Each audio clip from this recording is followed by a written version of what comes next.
Dentro da série Instituto Gunnar Vingre Livros Poéticos, vamos estudar com o pastor Afonso Chaves o livro de Salmos.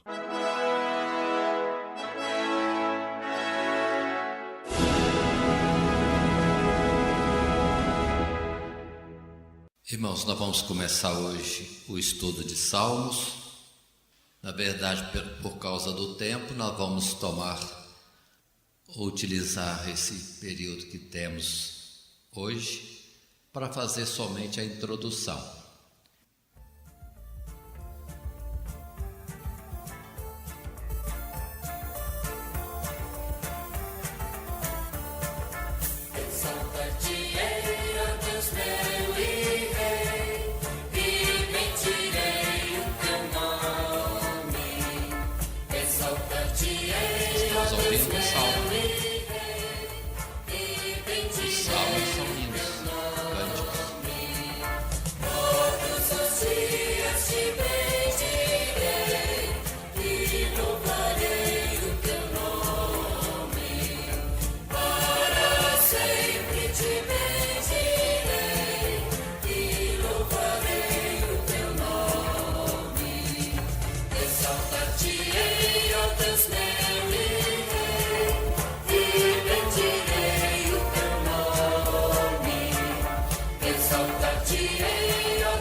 E mais algum verso de outros salmos que fizeram a composição. Primeiro o louvor e depois esta colocação. Mas aí temos a ideia de que é o salmo de cânticos, com que o povo de Deus, na verdade, se expressava no culto a Deus no tempo passado. Pode deixar como fundo musical esse, e se os outros também tiverem acesso, pode só como fundo, bem suavezinho. Muito bem, irmãos, vamos continuar o nosso estudo. Agora o livro de Salmos. Dentro dos livros poéticos, este é o último que nós estamos considerando. Já vimos Jó, já vimos Provérbios, já vimos Eclesiastes, já vimos Cantares. E agora o livro de Salmos. Colocando algumas considerações preliminares que nos falam sobre os Salmos, nós temos a informação de que o livro de Salmos é um inário composto por 150 poemas musicados. O título Salmos vem do grego, na sua origem psalmos, e significa poemas adaptados à música. No hebraico era denominado livro de louvores. É comum ser intitulado também de os Salmos de Davi ou Cânticos de Davi, porque ele escreveu ou compilou a maior parte desses hinos. Na sequência consideramos o salmo mais antigo conhecido vem de Moisés. No século XV a.C., há 3.400 anos atrás. É o Salmo 90. Os mais recentes provêm do século VI e V a.C., há 2.500 anos atrás, os mais recentes. Mas a maioria dos salmos, no entanto, foi escrita no século X a.C., 900 anos antes de Cristo, há 2.900 anos atrás, durante a chamada Era Áurea da poesia em Israel. Com Davi, e também depois com Salomão. Em Israel era costume o uso de cânticos para celebrar os feitos do Senhor ou para louvá-lo. Podemos citar, por exemplo, as seguintes passagens. Moisés ensinava o povo através do cântico. Exemplo em Deuteronômio capítulo 32, capítulo 33, quando ele canta todas aquelas coisas que ele queria considerar com o povo, do que era relativo ao que ele queria deixar marcado com o povo de Israel na sua despedida, porque já estava sendo recolhido desta existência. Israel cantava durante a peregrinação para a terra da promessa, Números capítulo 21, verso 17. Vemos em Juízes, Débora e Baraque cantavam também, ou cantaram após a vitória numa batalha, numa guerra. Como também Davi foi musicista e alegrava-se de todo o seu coração. Temos a expressão de 2 Samuel capítulo 6 e alguns versos mostrando Davi nos seus cânticos e se alegrando na presença de Deus. Em particular, lembremos que foi Davi mesmo, já estudamos isso no livro de Reis e Crônicas, quem organizou, vamos dizer assim, toda a liturgia na casa de Deus em Jerusalém, no seu tempo, quando colocou os levitas para trabalharem como porteiros do templo, quando colocou os levitas para serem também os que cantavam e os que tocavam os instrumentos na casa do Senhor. Era assim que Davi fez, formando um grande coral de 4.000 vozes. É a época áurea de Israel. Os cantores de Ezequias também cantavam palavras de Davi ao som de trombeta. Temos isso em 2 Crônicas, capítulo 29, verso 28 a 30, e etc. Tem muitos exemplos nas Sagradas Escrituras. Lembremos de Josafá, quando partiu para uma guerra, e já que a vitória era certa, que Deus lhe tinha prometido dar vitória sem ele batalhar, ele colocou os músicos cantores na frente para louvar a Deus, cantar as suas maravilhas. E ao chegar os louvores ao céu, o Senhor foi estendendo a mão e abençoando o povo, e os inimigos ficaram desbaratados, sem que ninguém lançasse mão de uma espada para se defender ou para atacar. Continuando, ainda temos a colocação de que a música desempenhava um papel de importância no culto do antigo Israel. Os salmos eram os hinos do povo de Israel, bem diferente da poesia e do cântico do mundo ocidental.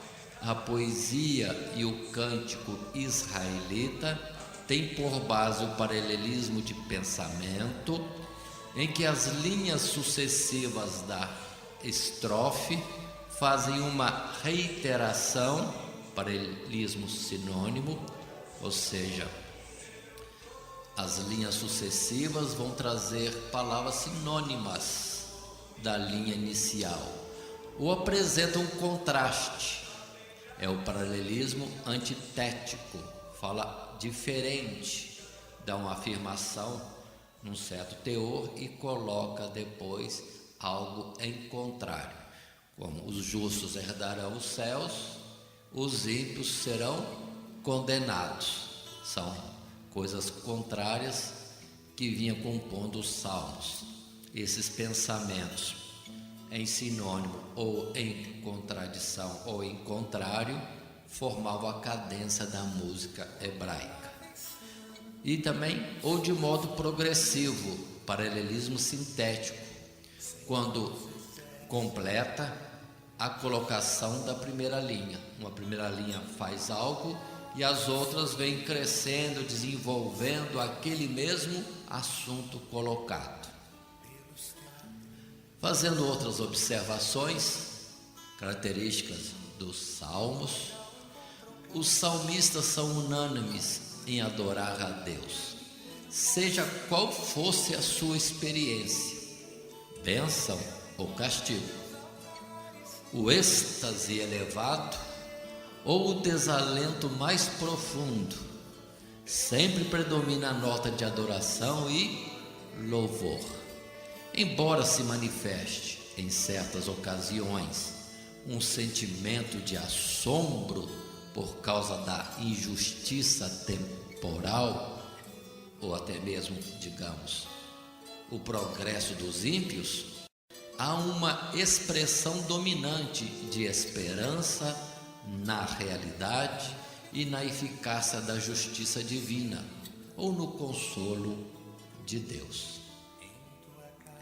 O constante encanto dos salmos é devido à intensidade espiritual por detrás das palavras de uma profunda experiência, e encontra-se principalmente a inspiração de Deus. Volto a falar nesse teor: o constante encanto dos salmos é devido à intensidade espiritual e por detrás das palavras uma profunda experiência, encontra-se principalmente a inspiração de Deus. Se há experiências profundas do salmista com Deus, há também a inspiração divina, pelo que sempre vamos ver a colocação humana e o toque de Deus, onde temos muitas profecias em salmos. Aí está o constante encanto. Muitos cristãos gostam de ler salmos. Muitos grupos musicais, como o que ouvimos no início, gostam de adaptar uma música aos salmos já existentes. E observe que o assunto sempre está atual por causa disso. Uma experiência profunda do salmista e a inspiração de Deus. Temas: 150 salmos, poderíamos ter 150 temas também. Agrupamos 3 somente. Há 3 temas principais: um encontro pessoal com Deus, no princípio de sua existência real. O salmista vai falar das coisas de Deus, na certeza da existência deste Deus. Outro tema podíamos colocar a importância da ordem natural das coisas, envolvendo o princípio do poder criador, universal e sábio de Deus. É quando se canta, por exemplo, a criação. Deus enviou a sua palavra e tudo passou a existir. Salmos 33. Como também o Salmo 104, que vai enumerando todos os seres da terra e dizendo que Deus provê para cada um sustento a seu tempo. E também que ali Deus é que sustenta tudo pelo seu Espírito. Retirando ele o Espírito do ser criado, ele volta ao pó. Mas enviando ele de novo o seu Espírito, a face da terra é renovada. Salmo 104, repito. Como também apresenta como tema o conhecimento consciente do plano da salvação de Deus. O salmista falando, conhecendo, tendo a experiência de um Deus salvador e que promete ainda a salvação para todo aquele que nele crê. Ele fala dessas experiências, desse conhecimento de uma poderosa salvação de Deus. Mas poderíamos colocar muitos outros temas, esses são só alguns. Tanto assim que poderíamos colocar, por exemplo, considerando um tema frequente, o ser humano e a criação, como que cantando as palavras e as informações que encontramos no livro de Gênesis. Em Salmos encontramos o tema de livramento e redenção, baseando isso no êxodo, a saída do povo da terra do Egito, livramento do cativeiro, a caminhada pelo deserto e todos os seus prodígios. Também é cantado em Salmos. É tema dos salmos, como a adoração e o santuário, as palavras que encontramos em Levítico, como o Salmo 40, Hosana ao Senhor, prendei a vítima do sacrifício. Eu citei isso porque fala de Cristo Jesus como cordeiro já destinado à morte para a redenção de nossa alma. O deserto e os caminhos de Deus, como que trazendo em cânticos as informações que são encontradas em Números, e falando sobre a própria palavra de Deus, encontrada em Deuteronômio. É os Salmos, por exemplo, o Salmo de número 119, exaltando a palavra de Deus enviada e dada ao homem, toda a sua eficácia e firmeza. Continuando um pouco mais, falando agora sobre a autoria de tantos salmos, tantos cânticos, nós temos a observação de que muitos dos salmos são anônimos. Muitos salmos são anônimos, talvez cerca de 50 dos 150, não se sabe precisamente quem os compôs, mas alguns pelos títulos são reconhecidos, e são reconhecidos os seguintes autores, principalmente Davi. Davi leva o seu nome 73 salmos, e aqui estão numerados de 3 a 9, 11 a 32, 34 a 41, 51 a 65, 68 a 70 e assim progressivamente até o Salmo 145. A maioria dos salmos são de composição de Davi. Falando sobre os títulos, abrindo algumas Bíblias, nós temos títulos. Muitos desses títulos, se alguém obedeceu à versão dos antigos manuscritos, o que podemos observar que eles são bem antiquíssimos, porque são encontrados já na Septuaginta, que é antes, vamos dizer assim, de Cristo Jesus. Mas há algumas versões hoje em dia que já trazem títulos nos salmos que não são mais aqueles. É alguém que lendo o salmo e achou por bem colocar um título da sua vontade. Pelo que, cuidado, nem todos os títulos são antigos ou não são da inspiração original. Mas continuemos. Pelos títulos podemos observar que há títulos de salmos atribuídos a Asaf. Quem é Asaf? Um profeta e também diretor do serviço de coro no tempo de Davi. São compostos por ele os salmos de número 50, 73 a 83, o que nós encontramos citado Asaf como compondo e trazendo os louvores em Crônicas, primeiro Crônicas, alguns capítulos como o 6 e o verso 31, e também segundo Crônicas, no capítulo 29 e verso 30.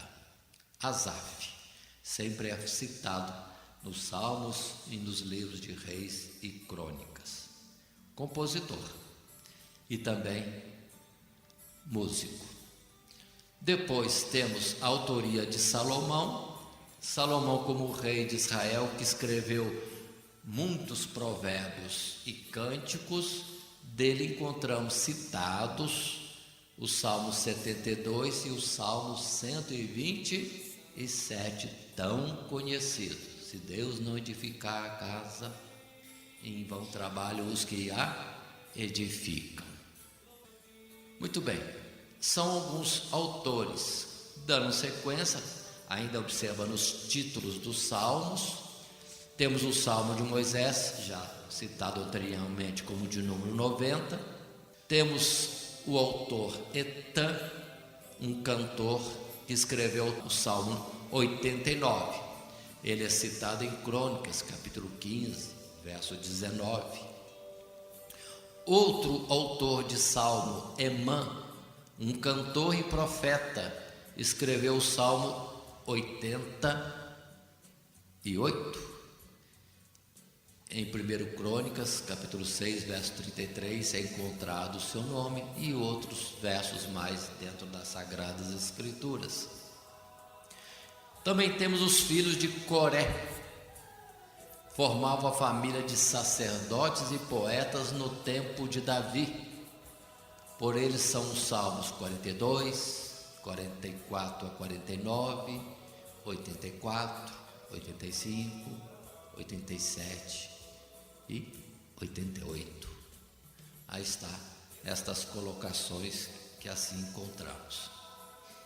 Observe que no tempo de Davi, todos esses profetas, compositores, músicos estavam distribuídos de uma forma disciplinada para estarem servindo na casa de Deus continuamente, em louvor contínuo. Imagino que lá no templo em Jerusalém, no tempo de Davi, nessa ocasião mais áurea, deveriam estar cantando, tocando instrumento o dia inteiro, sem parar, porque eram centenas, milhares de cantores e músicos que se revezavam entre os filhos de Levi, a descendência, ou seja, toda a tribo de Levi estava assim compromissada em servir a Deus. Ainda fazendo algumas observações nos livros de Salmos, nós temos como classificação ou divisão a seguinte colocação deixo. Esses 150 cânticos de adoração podem classificar-se de variadas maneiras. Há poemas acrósticos, baseados em letras, há salmos de ação de graças, de lamentação, cânticos de confiança, cânticos para os peregrinos, quando iam peregrinando para Jerusalém, indo e voltando, iam cantando, hinos de arrependimento. Temos salmos bonitos de Davi expressando o seu arrependimento na sua falha para com Deus, orações dos falsamente acusados, salmos históricos que contam as histórias dos feitos de Deus, salmos proféticos, como o Salmo 22, que fala do Calvário, da crucificação de Cristo Jesus, com muitos detalhes, e etc. E assim, observe que poderíamos classificar de muitas formas, é uma variedade enorme de assuntos. Mas existe uma classificação tradicional judaica, que transparece na divisão do Saltério em 5 livros. O primeiro livro de Salmos envolve o Salmo de número 1 até 41. O segundo livro entre os israelitas é o Salmo 42 a 72. Terceiro livro de Salmo, do 73 ao 89. Um quarto livro de Salmo, do 90 ao 106. Um quinto livro tinham os israelitas, de Salmo 107 ao Salmo 150. Só uma observação que, conforme algumas fontes de versão dos Salmos, nós não vamos encontrar precisamente os salmos mesmos. Por exemplo, Salmo 115. Há alguma Bíblia que tem um certo teor, o Salmo 115. A gente vai olhar noutra versão, o Salmo 115 é outra coisa. É porque numa numeração que houve em algum tempo, alguém fez uma mudança. Ajuntou 2 salmos num só, abriu outros e com isso a numeração ficou diferente. Precisamos ter esse cuidado. Há uns 2 salmos ou 3 salmos à frente, vamos encontrar aquele que procuramos, segundo a numeração de uma outra versão, ou 2 ou 3 à frente, ou 2 ou 3 atrás. E todos esses livros estavam assim formados encerrando cada um deles, Salmo 41, 72, 89, 106 e 150, com uma doxologia, ou seja, um louvor a Deus. Eles concluíam, terminavam com um louvor a Deus, encerrando aquele grupo de salmos. É uma classificação tão somente de ajuntamento de salmos, não está isto colocado por assuntos. Mas passemos a outra observação.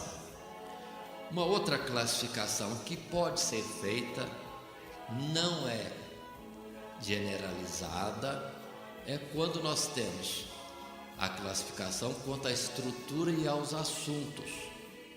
Salmos de louvor, então são colocados todos os salmos que estão louvando a Deus, como 113 a 118 e outros mais, mas no final destes 150 salmos. Salmos teocráticos, que exaltam a divindade de Deus, seu poder, a sua glória.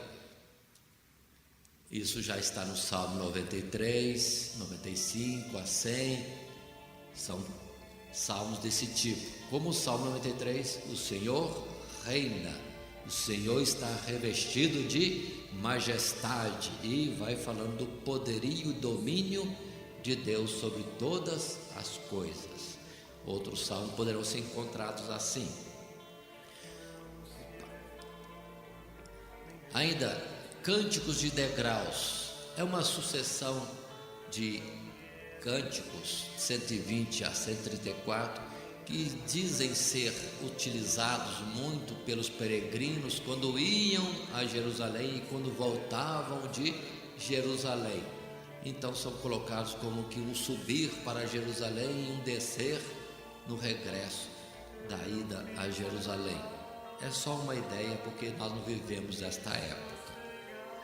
Continuando um pouco mais, os acrósticos, os Salmos 9, 10, 25 e outros, em especial o Salmo 119, que conforme as letras do alfabeto hebraico, utilizando a primeira letra, compuseram um poema formando um salmo, que nós estaremos depois vendo com mais cuidado.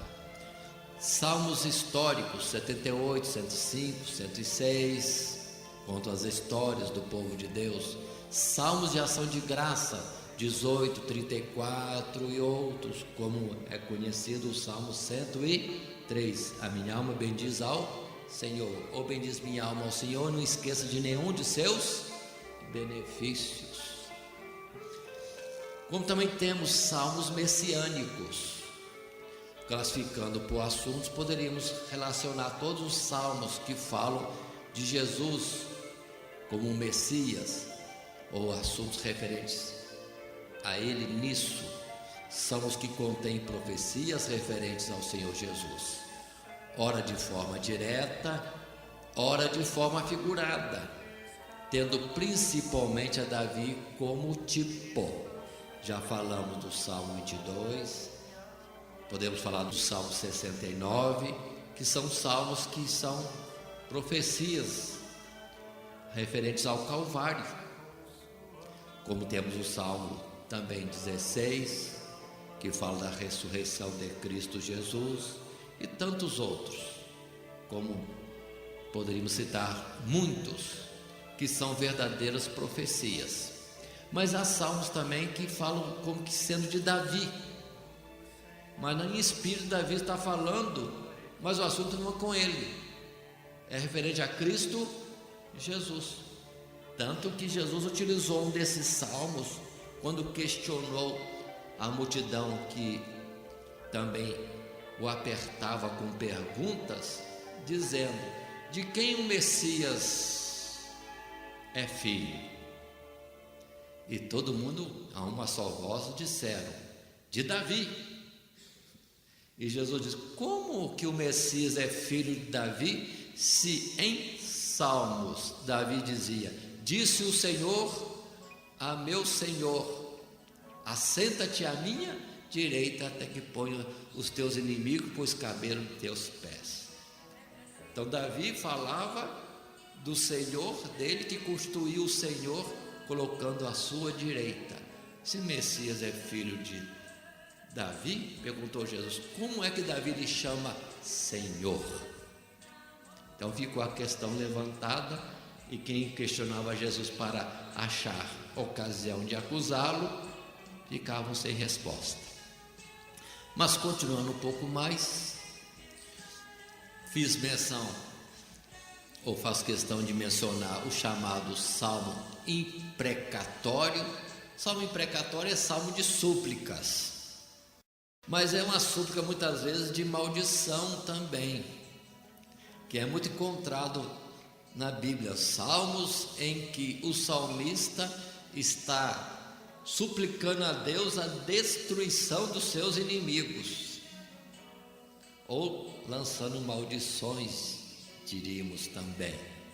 Mas vamos observar o seguinte: salmo imprecatório, salmo em que o autor pede a Deus que castigue os seus inimigos ou os amaldiçoa. Tem alguns salmos assim. Agora, entende-se melhor essa dureza das expressões considerando. Primeiro, ele se situa na antiga dispensação, na lei do olho por olho. Se é olho por olho, o mal que os inimigos nos fizeram, seja desfeito também o mesmo mal. Então, quem vê algum salmo nesses termos pode até assustar, mas isso está na Bíblia? Está. Continuando, não é ódio pessoal, mas de zelo pela causa de Deus e Israel contra os inimigos e o mal. Encontramos muito em Davi isso, ele falando que está contra aqueles que falam mal do Senhor, e outras expressões mais. Mas é esse amor, zelo por Deus, que não concorda de jeito nenhum com alguém que fale contra e deseja-lhe o mal. O caso, por exemplo, de Golias. Davi foi enfrentar Golias e dizendo o quê? Quem é este? Para assim falar do exército do Deus vivo. Então a questão não era pessoal, ele se doeu por causa do povo de Deus e do próprio Deus, e partiu para o combate dizendo, é do Senhor a guerra, portanto estou indo de cajado na mão e pedra contra um guerreiro experimentado. E outras palavras de Salmos, ele deseja o mal mesmo dos inimigos de Deus, dos que não têm respeito às suas palavras. Uma terceira razão, não é justiça feita pelas próprias mãos, mas a Deus pertence a vingança. Isso encontramos até Moisés falando em Deuteronômio. O mal virá sobre aqueles que se levantam contra o povo de Deus. Isso é falado. Então, quem lê alguns salmos assim se assusta. Mas, entendamos, como quarta observação, ainda não havia uma revelação clara do juízo final, quando os maus serão castigados. Que vai haver um castigo, vai haver, porque cada um vai receber segundo as suas obras. Quem fez o mal vai receber o mal. Então não tem nada demais que alguém declarou isso com palavras bem firmes, da má sorte que eles desejavam que Deus lhes trouxesse, para que eles se comportavam de forma imprópria contra Deus e contra o povo de Deus. E quanto ao amor, o amor que está em toda a Bíblia não era tão plenamente conhecido assim. A revelação plena do amor veio com Jesus. Só depois que é declarado isso e se tem a noção e uma clareza em termos de que Deus ama de uma forma tremenda. Pelo que a demora dele castigar e o triunfo do mal é justamente na longanimidade de Deus, que espera, dando oportunidades de arrependimento, porque Deus não tem prazer na condenação do ímpio, na sua morte, antes que se converta e possa ser salvo. Então observemos bem e não estranhemos alguns salmos desse tipo. Falando em salmos, dos títulos musicais. O significado de certas palavras que aparecem nos títulos de alguns salmos não é de todo conhecido. São palavras muito antigas, anteriores à Septuaginta. Então, mais de 2000 anos atrás. Damos aqui uma lista de 3 desses títulos, referindo o seu sentido provável. Por exemplo, sobre o Salmo 6, encontramos as palavras neginote e seminite.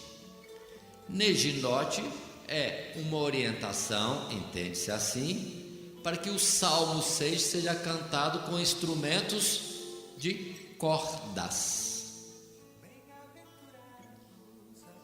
Enquanto que a palavra seminite é uma orientação para se cantar em um tom de oitava, baixo. Quem é músico pode entender melhor essas expressões. Então, são orientação musical. Agora, algumas versões mais modernas, talvez até mesmo a revista atualizada, ela já traga uma tradução proposta nesses termos, já referindo não à própria palavra neginote, mas já vem trazendo para instrumento de cordas e outras questões assim. Sobre o Salmo 45, encontramos a palavra masquil, como também sozanim. Masquil é uma referência a salmo didático de reflexão. Então, é um salmo para ser cantado no aspecto de ensino e reflexão. Não deveria ser para festa, não. Deve ser mais no particular, mais suave, como ensino e meditação. E sozanim, propondo que o salmo seja cantado segundo a melodia, os lírios. Agora, qual era o cântico há mais de 2000 anos que era intitulado Os Lírios? Não temos essa composição musical, mas era a proposta. O Salmo 22 tem a palavra Agelet Hassar, que significa segunda melodia, corça da manhã. É outra melodia que nós não temos mais conosco, porque é uma composição musical de mais de 2000 anos. Mas existe a indicação que o Salmo 22, que é um salmo bem messiânico, seja cantado na melodia de uma música que havia antes, no tempo de Davi, aí já vai para mais de 3000 anos, chamado Corça da Manhã. Observe quanta coisa se perdeu nesse particular, né? Não temos mais isto, a não ser que a arqueologia algum dia venha a descobrir. Já descobriram recente, né? Aqueles escritos nas grutas ali perto do Mar Morto. Quem sabe vão descobrir alguma coisa ainda mais para frente, mais antigo, e que seja composições musicais. Aí nós vamos cantar na melodia certa. Continuando um pouco mais, falando ainda do aspecto musical dos salmos, há 55 salmos com o título Ao Mestre de Canto, naturalmente endereçados aos responsáveis pelo canto, dentre eles Emã, Jedutum, Asaf. Então, no próprio salmo, no título, coisa antiquíssima, já tinha lá a orientação. Vamos supor, por exemplo, Davi escrevendo, compôs o salmo e escrevia lá para encaminhar para o mestre de canto Asaf. Então, aquele cântico, aquele salmo, Davi estava indicando, por exemplo, no meu exemplo, para Asaf. Assim, essas são as colocações, o significado destas palavras nos títulos de alguns salmos. Mostra claramente que era o compositor endereçando, indicando alguém para estar trabalhando com aquele poema. Talvez o próprio Davi compôs a música, ou então entregava para que o chefe, mestre de canto, assim elaborasse com mais primor. Outra palavra que desperta a curiosidade é Selá, ou Selá, com H, que aparece 71 vezes nos Salmos, principalmente nos de Davi. É de significação incerta, supondo-se referir a uma pausa musical ou mudança na melodia. Os músicos sabem muito bem que com primeiro uma pequena marca, um símbolo ou uma palavra, se faz uma mudança na música a partir de um certo ponto do toque dos instrumentos. Então entendem que esta palavra não quer dizer outra coisa senão isso, uma orientação musical. Pausa, pausa. Ou mudar o tom, ou o ritmo. Aí precisaríamos estar voltando a 3.000 anos atrás ou mais para poder recuperar essas informações. Depois, os salmos. Falando dos instrumentos musicais. Muitos são instrumentos que nós temos hoje em dia, ainda mais eletrônicos, né? Hoje cheio de eletrônicos e outras invenções que existem. Mas, basicamente, os instrumentos do passado eram instrumentos de cordas, instrumentos de sopro e instrumentos de percussão. Podemos estar fazendo uma referência como instrumentos de corda e citados na Bíblia, a harpa, por exemplo, instrumento em forma de triângulo, tendo 10 ou 12 cordas que são tingidas com os dedos. Temos como referência de um instrumentista, alguém que usava a harpa, o próprio Davi. O nome lira é um instrumento musical de cordas usados pelos antigos também.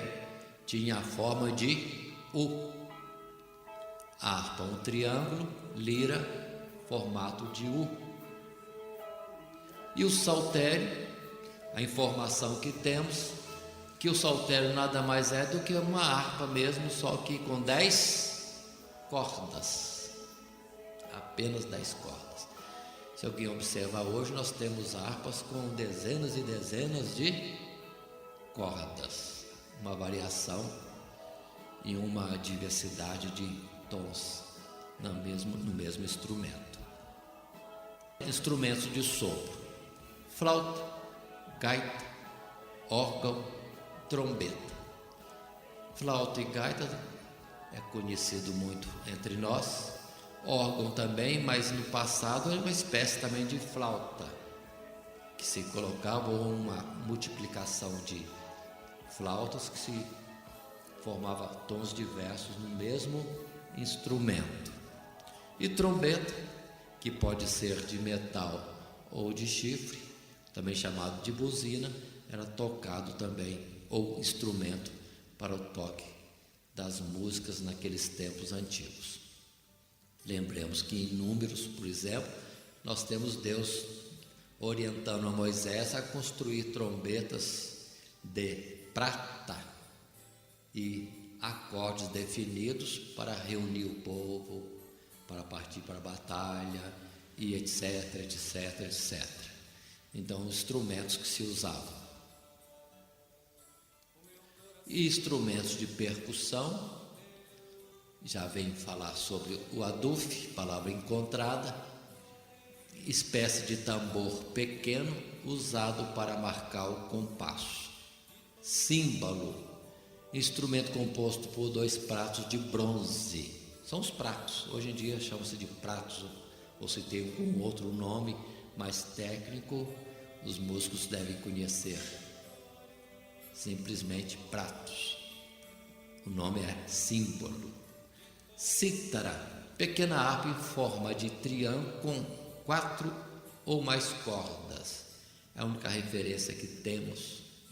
Pandeiro, todos nós conhecemos o pandeiro, como também o tambor. E o tamboril, que é um modelo de pandeiro, e o tamborim, que também é um tipo de tambor pequeno, tal qual o adufe. São instrumentos utilizados, citados nas Sagradas Escrituras.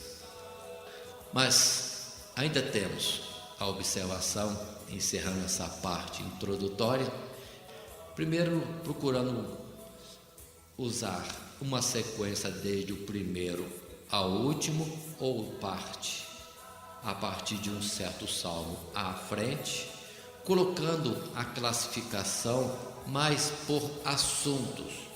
Nós vamos procurar assuntos, os salmos que falam sobre o louvor, os salmos teocráticos, degraus, um após o outro. Estes salmos estaremos discorrendo sobre eles, naturalmente, começando pelo salmo primeiro. Lembrando que o salmo primeiro faz citação ao cuidado daquele que é conhecedor de Deus, de que venha prezar a palavra de Deus, as Sagradas Escrituras. Então estaremos usando o assunto em termos não de louvor, não de teocrático, não histórico, mas sim sobre a palavra de Deus. E que Deus possa nos abençoar e termos uma riqueza de informação ao passar por estes 150 salmos, ou por uma boa parcela de todos estes. Vamos ver se temos mais um som de salmo.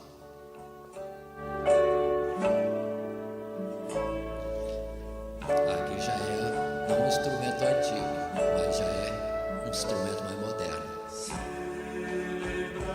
É o salmo de número 100.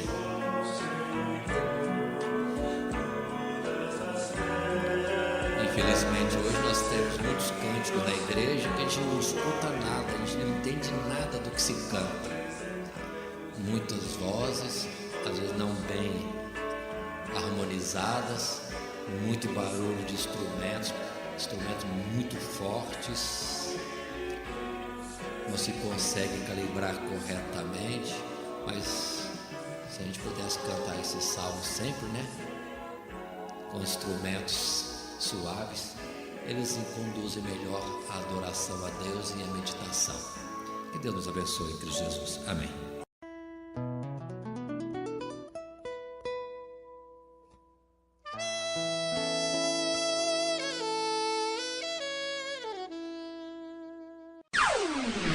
Todo dia, toda hora, muito mais prazer em ouvir.